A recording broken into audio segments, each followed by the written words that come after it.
what in the world is Andre up to now?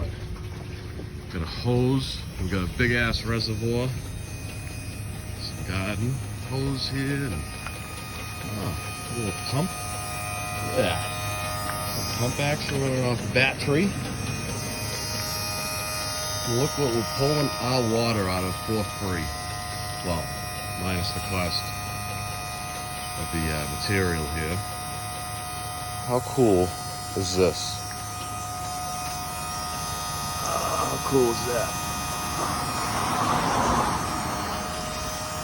Fresh mountain water for free.